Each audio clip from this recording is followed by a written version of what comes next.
दोस्तों, क्या आप जानते हैं कि मायावती ने ऐसा बड़ा कदम उठाया है जिससे यूपी की राजनीति में बवाल मच सकता है। बीजेपी और एसपी के नेता भी टेंशन में हैं। आज मैं आपको बताने वाला हूं वो पूरा सच जो किसी ने नहीं बताया। लेकिन उससे पहले अगर आप सच्चे अम्बेडकरवादी हैं तो आप हमारे चैनल को सब्सक्राइब कर लीजिए ताकि मायावती जी से जुड़ी हर खबर आप तक सबसे पहले पहुंचे। तो शुरू करते हैं दोस्तों। आप यकीन नहीं करेंगे, लेकिन इस वक्त उत्तर प्रदेश की राजनीति में जो हलचल मची है वह किसी बड़े धमाके से कम नहीं है। मायावती ने ऐसा ऐलान कर दिया है कि बीजेपी और समाजवादी पार्टी बुरी तरह घबरा गई हैं। अब सवाल यही है, क्या वो फिर से मैदान में उतरकर अपनी ताकत दिखाने वाली है? क्या ये चुनावी रणनीति है या सच में बहुजन समाज की आवाज बुलंद करने का कदम? आज हम इस पूरे मामले की तह तक जाएंगे, अंदर की खबरें बताएंगे और वो सब खोलकर रख देंगे जो अभी तक सिर्फ कयासों में था। आप जानते हैं कि मायावती का नाम आते ही राजनीति में सामाजिक न्याय, दलितों का सम्मान और बहुजन समाज की आवाज सामने आती है। कई बार उन्होंने सत्ता में रहकर बदलाव लाने की कोशिश की, लेकिन हाल के वर्षों में उनकी पकड़ कमजोर पड़ती गई। बीजेपी ने संगठन को मजबूत किया, बड़े पैमाने पर विकास योजनाओं से वोट बैंक बढ़ाया, जबकि समाजवादी पार्टी यादव और मुस्लिम वोट पर ध्यान देकर मैदान में बनी रही। दूसरी तरफ कांग्रेस की पकड़ लगभग खत्म सी हो गई।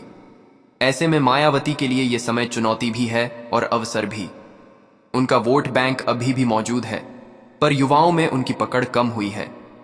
संगठन में सक्रियता की कमी है और सहयोगियों की तलाश भी चल रही है।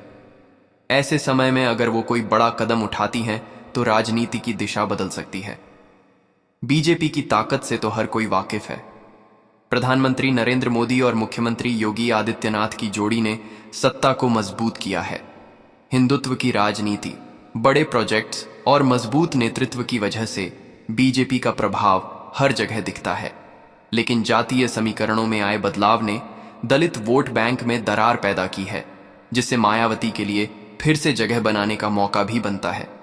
वहीं समाजवादी पार्टी का आधार अभी भी मौजूद है। यादवों और मुस्लिम वोटरों का समर्थन उन्हें मिल रहा है, लेकिन परिवार की राजनीति और अस्थिर नेतृत्व की वजह से पार्टी की ताकत घटती जा रही है। ऐसे में मायावती की सक्रियता बढ़ सकती है। हाल ही में उन्होंने प्रेस कॉन्फ्रेंस में कहा कि बहुजन समाज की आवाज दबाई नहीं जाएगी। अगर जरूरत पड़ी तो हम अकेले भी मैदान में उतर सकते हैं और समाज के हक के लिए कोई भी कदम उठाने से पीछे नहीं हटेंगे।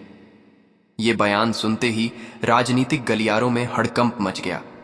उनका साफ इशारा था कि वो किसी भी दबाव में नहीं आएंगी और अपने समाज के हित के लिए कड़े फैसले लेंगी। संगठन में नए लोगों को जिम्मेदारी देने की तैयारी चल रही है।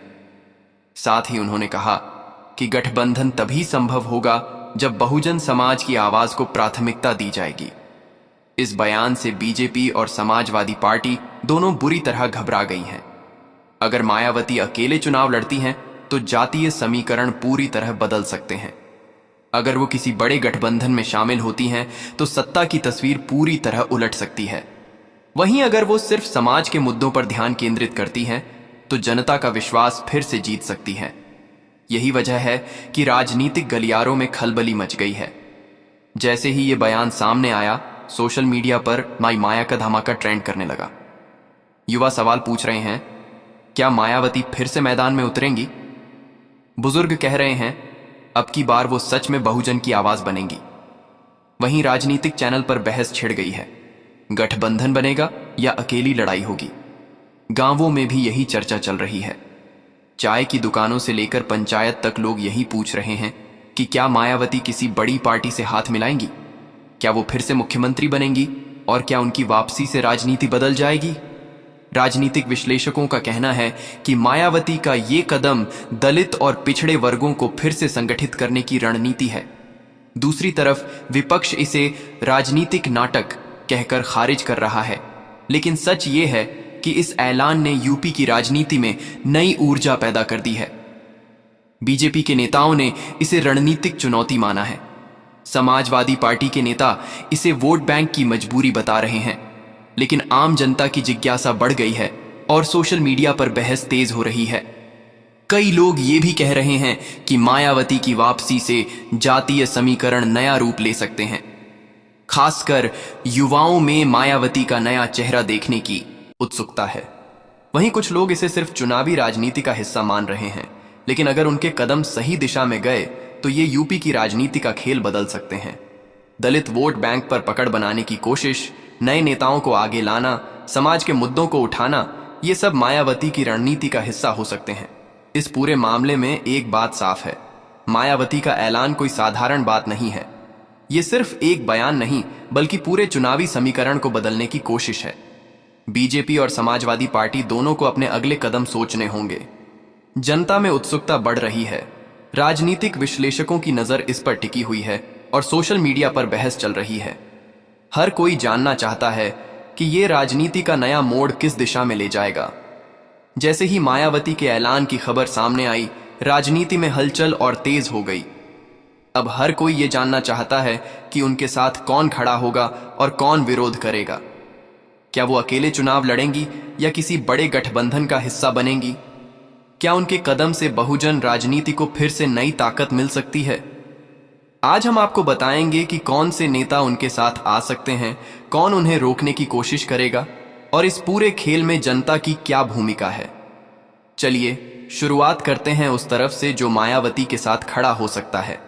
सबसे पहले उनके समर्थकों की बात करें तो सबसे बड़ा आधार दलित समाज है। मायावती की पहचान ही दलितों की आवाज रही है। लंबे समय तक उन्होंने इस समाज को राजनीतिक मंच दिया और उनकी समस्याओं को सामने रखा। आज भी गांव गांव में लोग उन्हें सम्मान की नजर से देखते हैं।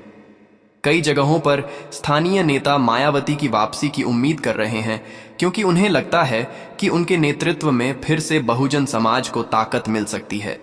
युवाओं में भी बदलाव की चाहत है। बेरोजगारी, शिक्षा, सामाजिक असमानता, ये सभी मुद्दे मायावती को फिर से नेतृत्व में लाने की चर्चा को जन्म दे रहे हैं। उनके पुराने कार्यकर्ताओं के साथ साथ नए चेहरों का भी समर्थन मिल सकता है।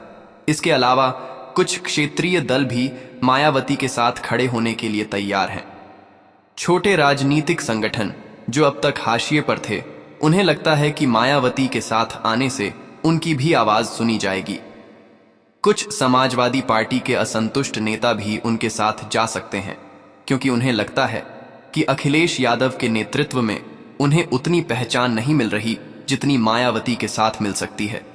यही वजह है कि अंदर खाने में कई नेताओं के संपर्क साधे जा रहे हैं, लेकिन हर किसी के लिए ये आसान नहीं होगा। मायावती के साथ आने का मतलब है कि उन्हें अपने पुराने नेताओं को संतुलित करना होगा, नए नेताओं को जगह देनी होगी और जातीय समीकरण को फिर से व्यवस्थित करना होगा। ये एक कठिन काम है, लेकिन अगर सही रणनीति अपनाई जाए तो ये उनके लिए बड़ा मौका बन सकता है। अब बात करते हैं उन नेताओं की जो उन्हें रोकने की कोशिश करेंगे। सबसे बड़ा नाम बीजेपी का है। बीजेपी मायावती की ताकत से पूरी तरह सतर्क है। दलित वोट बैंक पर पकड़ बनाए रखना उनके लिए जरूरी है, इसलिए वो मायावती की सक्रियता को चुनावी चुनौती मान रही है। बीजेपी के रणनीतिकार कोशिश करेंगे कि समाज में दरार बढ़ाई जाए ताकि मायावती का समर्थन कम हो। साथ ही बड़े नेताओं को भेजकर गठबंधन तोड़ने की कोशिश की जा सकती है।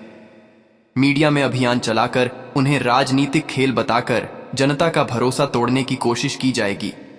दूसरी तरफ समाजवादी पार्टी भी मायावती के कदम से परेशान है। उन्हें डर है कि अगर मायावती बहुजन वोटरों को अपने साथ ले आईं तो उनका आधार कमजोर हो सकता है। यही वजह है कि पार्टी अपने पुराने नेताओं को सक्रिय कर रही है, नए गठबंधन की संभावना तलाश रही है और सोशल मीडिया पर ऐसी बातें फैला रही है जिससे मायावती की राजनीति पर सवाल उठें। लेकिन जनता सब देख रही है और सवाल पूछ रही है कि आखिर मायावती का कदम गलत कैसे हो सकता है, जबकि वो समाज के हक की बात कर रही हैं। इन सब के बीच आम जनता की भूमिका सबसे अहम है। जनता ही तय करेगी कि कौन सही है और कौन सिर्फ राजनीति कर रहा है। गांवों से लेकर शहरों तक लोग चर्चा कर रहे हैं कि क्या मायावती फिर से उस भरोसे को वापस ला सकती हैं जो सालों पहले था। कई जगहों पर लोग कह रहे हैं कि अगर उनकी योजनाएं जमीन पर लागू हुई तो युवाओं का समर्थन बढ़ेगा। वहीं कुछ लोग अभी भी संदेह में हैं और देख रहे हैं कि क्या ये सिर्फ चुनावी रणनीति है या सच में बदलाव का मौका। मायावती की ताकत सिर्फ चुनाव जीतने में नहीं है, बल्कि वो सामाजिक मुद्दों को राजनीतिक मंच पर लाने में भी है। अगर वो शिक्षा, रोजगार, स्वास्थ्य और सामाजिक सुरक्षा के मुद्दों को लेकर गंभीर योजनाएं बनाती हैं तो जनता का भरोसा फिर लौट सकता है। यही वजह है कि राजनीतिक विश्लेषक उनकी रणनीति को सिर्फ चुनावी नहीं बल्कि समाज की ताकत बढ़ाने वाला कदम बता रहे हैं। इसके अलावा मायावती की यह कोशिश उनके संगठन को नया जीवन देने का प्रयास भी हो सकती है। पुराने नेताओं को सक्रिय करना, नए कार्यकर्ताओं को शामिल करना, युवाओं के बीच उनकी छवि को मजबूत करना, ये सब रणनीतियां चुनाव से पहले उनकी ताकत बढ़ा सकती हैं। यही कारण है कि उनके ऐलान के बाद गांवों में बैठकें हो रही हैं, स्थानीय नेता सक्रिय हो रहे हैं और जनता में उम्मीद की किरण दिख रही है। लेकिन सवाल ये है कि क्या वो अपने कदमों को सही दिशा में ले जा पाएंगी? क्या उनके साथ खड़े होने वाले नेताओं में वह ताकत है जो चुनावी समीकरण बदल सके? क्या जनता उनके साथ खड़ी होगी या राजनीतिक विरोधियों की चालों में फंस जाएगी? ये सब सवाल आने वाले महीनों में साफ होंगे। लेकिन फिलहाल जो तस्वीर बन रही है उसमें मायावती के कदम ने राजनीति में नई हलचल पैदा कर दी है। आप खुद सोचिए, अगर मायावती फिर से सक्रिय होती हैं तो क्या दलित समाज को नई ताकत मिल सकती है? क्या युवाओं का समर्थन उनके साथ जाएगा? क्या बीजेपी और समाजवादी पार्टी की रणनीतियां कमजोर पड़ जाएंगी? ये सवाल ही दर्शाते हैं कि राजनीति किस मोड़ पर जा रही है। यही वजह है कि सोशल मीडिया पर बहस तेज हो रही है, लोग अपने विचार साझा कर रहे हैं और हर तरफ मायावती के कदम को लेकर चर्चा हो रही है। मायावती ने जो ऐलान किया है उसके बाद राजनीति में हलचल तो मच गई, लेकिन असली खेल तो अब शुरू होगा। कौन कौन से मुद्दे जनता के बीच लाए जाएंगे, किस तरह का प्रचार होगा, किसे जिम्मेदारी दी जाएगी और क्या मायावती की रणनीति जमीन पर उतरकर असर दिखा पाएगी? आज हम आपको ये सब विस्तार से बताएंगे। सबसे पहले ये समझिए कि चुनाव केवल पोस्टर और रैलियों से नहीं जीतते, लोगों की भावनाओं को छूना पड़ता है। मायावती का सबसे बड़ा आधार वही बहुजन समाज है जो सामाजिक न्याय, शिक्षा, स्वास्थ्य, रोजगार और सुरक्षा जैसे मुद्दों से जुड़ा हुआ है। यही मुद्दे अगर सही तरीके से उठाए गए तो उनकी राजनीति में फिर से जान आ सकती है। मायावती की रणनीति यही है कि वो पुराने मुद्दों को नए अंदाज में सामने लाएं। उदाहरण के लिए शिक्षा में छात्रवृत्ति, सरकारी नौकरियों में प्रतिनिधित्व, गांवों में स्वास्थ्य सेवाएं और महिलाओं की सुरक्षा जैसे विषयों पर वो सीधे जनता से संवाद कर सकती हैं। उनकी टीम ने अंदर से काम शुरू कर दिया है। जिलों में बैठकों का दौर चल रहा है, पुराने नेताओं को सक्रिय किया जा रहा है और युवाओं को जोड़ने के लिए सोशल मीडिया अभियान शुरू किए जा रहे हैं। खास बात यह है कि उनकी टीम केवल बड़े शहरों पर ध्यान नहीं दे रही, बल्कि गांवों और छोटे कस्बों में जाकर सीधे लोगों से बातचीत कर रही है। जहां सरकारी योजनाएं अभी तक पहुंच नहीं पाई हैं, वहां मायावती के लोग जाकर मदद करने की कोशिश कर रहे हैं। ये सब मिलकर जनता में भरोसा बढ़ा सकते हैं, लेकिन सिर्फ मुद्दे उठाना ही काफी नहीं है। चुनाव जीतने के लिए रणनीति भी चाहिए। मायावती की टीम ने कई स्तरों पर काम करना शुरू कर दिया है। सबसे पहले जिलेवार कमेटियां बनाई जा रही हैं। हर कमेटी का उद्देश्य है कि वो स्थानीय मुद्दों को पहचाने और समाधान खोजें। इसके अलावा सोशल मीडिया पर ट्रेंड चलाने की तैयारी भी है। युवा वर्ग में मायावती की नई छवि दिखाने के लिए वीडियो, पोस्ट और मीम्स बनाए जा रहे हैं जो सीधे उनकी विचारधारा से जुड़े मुद्दों को सरल भाषा में जनता तक पहुंचाए। दूसरी तरफ मायावती की रणनीति गठबंधन की संभावना को खुला रखते हुए चल रही है। वो कह रही हैं कि किसी भी पार्टी के साथ तभी समझौता होगा जब बहुजन समाज की आवाज को प्राथमिकता दी जाएगी। इसका मतलब ये है कि वो मजबूरी में नहीं बल्कि अपनी शर्तों पर गठबंधन करेंगी। ये बात उन नेताओं के लिए चेतावनी भी है जो उन्हें कम आंक रहे थे। उन्हें ये समझ में आ गया है कि मायावती सिर्फ एक पुराने चेहरों में से नहीं है, बल्कि राजनीति में बदलाव लाने की ताकत रखती है। हालांकि चुनौती भी कम नहीं है। बीजेपी अपने मजबूत प्रचार तंत्र से जनता को प्रभावित करने की कोशिश करेगी। समाजवादी पार्टी अपने पारंपरिक वोट बैंक को बचाने में लगी है। ऐसे में मायावती को हर कदम सोच समझकर उठाना होगा। उनके पास मुद्दे तो हैं, लेकिन उन्हें सही समय पर सही तरीके से सामने लाना होगा। अगर किसी गलती से प्रचार कमजोर हुआ तो जनता का भरोसा डगमगा सकता है। यही वजह है कि उनकी टीम हर छोटे मुद्दे पर ध्यान दे रही है, ताकि जनता को लगे कि वो सच में उनकी समस्याओं का समाधान करने आई हैं। जनता की प्रतिक्रिया भी मायावती की रणनीति का सबसे अहम हिस्सा बनने वाली है। अभी जो लोग सोशल मीडिया पर बहस कर रहे हैं, वही लोग आने वाले समय में उनके अभियान को आगे बढ़ा सकते हैं। युवाओं में खासा उत्साह है क्योंकि वो बदलाव चाहते हैं। बेरोजगारी, शिक्षा, महंगाई जैसे मुद्दों पर सरकार से निराश हैं।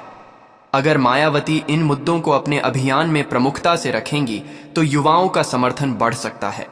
इसके अलावा महिलाओं में भी सुरक्षा और आर्थिक स्वतंत्रता जैसे मुद्दे मायावती के पक्ष में माहौल बना सकते हैं। राजनीतिक विश्लेषकों का मानना है कि अगर मायावती का अभियान सही दिशा में चला तो बहुजन समाज की राजनीति को नई ताकत मिल सकती है। अभी तक जिस समाज को मुख्यधारा की राजनीति में सही प्रतिनिधित्व नहीं मिला, वो फिर से सक्रिय होकर बदलाव की दिशा में कदम बढ़ा सकता है। मायावती का ये कदम न केवल चुनाव जीतने के लिए है, बल्कि समाज में समानता और न्याय की भावना को मजबूत करने का प्रयास भी है। लेकिन ये भी सच है कि विरोधी दल इस अभियान को रोकने के लिए हर संभव कोशिश करेंगे। मीडिया में गलत प्रचार, सोशल मीडिया पर भ्रामक खबरें, नेताओं के बीच मतभेद पैदा करना, ये सब हथकंडे इस्तेमाल किए जा सकते हैं। इसलिए मायावती की टीम को न केवल मुद्दे उठाने हैं, बल्कि जनता में सही जानकारी पहुंचाकर विश्वास जीतना होगा। उनके लिए पारदर्शिता और सीधे संवाद का तरीका सबसे बड़ा हथियार साबित हो सकता है। इस पूरे अभियान में सबसे रोचक बात यह है कि मायावती ने पुराने और नए दोनों नेताओं को साथ लेकर चलने की कोशिश शुरू कर दी है। पुराने नेताओं के अनुभव और युवाओं की ऊर्जा का मेल उन्हें मजबूत कर सकता है। यही रणनीति अगर सफल रही तो मायावती की राजनीति में नया दौर शुरू हो सकता है। आप खुद सोचिए, अगर मुद्दों को सही तरीके से जनता तक पहुंचाया जाए तो क्या बदलाव संभव है? क्या युवाओं और महिलाओं का समर्थन मायावती को नई ताकत दे सकता है? क्या बीजेपी और समाजवादी पार्टी की रणनीतियां कमजोर पड़ जाएंगी? ये सवाल ही दर्शाते हैं कि चुनाव से पहले की तैयारी कितनी महत्वपूर्ण है।